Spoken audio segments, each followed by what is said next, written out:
আমি প্রথমত ধন্যবাদ জানাচ্ছি বিপ্লবী সাংস্কৃতিক কক্ষকে এবং একই সাথে ডাকসুর সংস্কৃতি সম্পাদক মুসাদ্দিক আলী মোহাম্মদকে আজকে অসাধারণ একটা আয়োজন করার জন্য।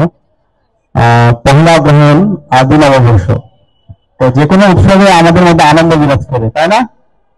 ঈদের আগের দিন চাঁদরাতে আমরা আমাদের এই বাংলায় এই অঞ্চলে দেখতে পাই একটা উৎসব মুখর পরিবেশ, অথবা যে কোনো উৎসবে, সেটা পূজা হোক, যে কোনো উৎসবে উৎসব মুখর একটা পরিবেশ।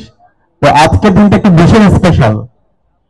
কারণ স্পেশাল হলো আগামীকাল খুনে হাসিনার রায় হবে এবং সেই রায়ের আগে হচ্ছে পহেলা গ্রহণ। আজকে ঢাকা বিশ্ববিদ্যালয়ের চারুকলায় আমরা আদি নববর্ষ পালন করছি।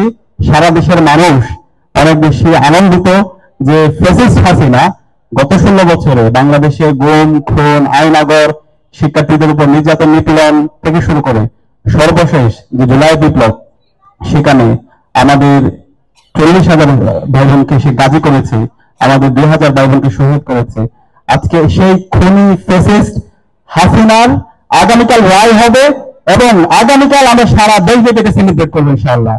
এবং এই খুনি হাসিনা এবং তার সকল দূষকদের বিরুদ্ধে আমাদের সাংস্কৃতিক বিপ্লব করতে হবে।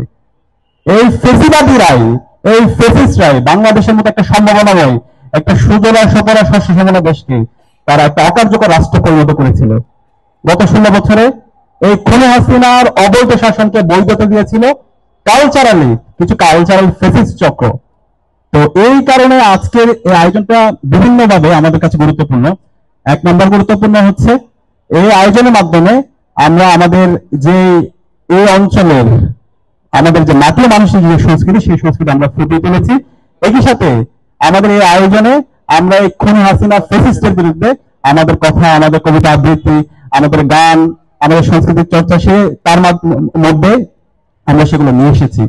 তো আমি অনুরোধ করবো, এখানে চারুকলা বিভাগ আমাদের সাথে কাজ করেছে, ডাকসু কাজ করছে, বিপ্লবী সাংস্কৃতিক কাজ করছে। আমাদের সবাইকে এই সাংস্কৃতিক বিপ্লবের জন্য আমাদের কাজ করতে হবে। বাংলাদেশে এখনো এই খুনি হাসিনার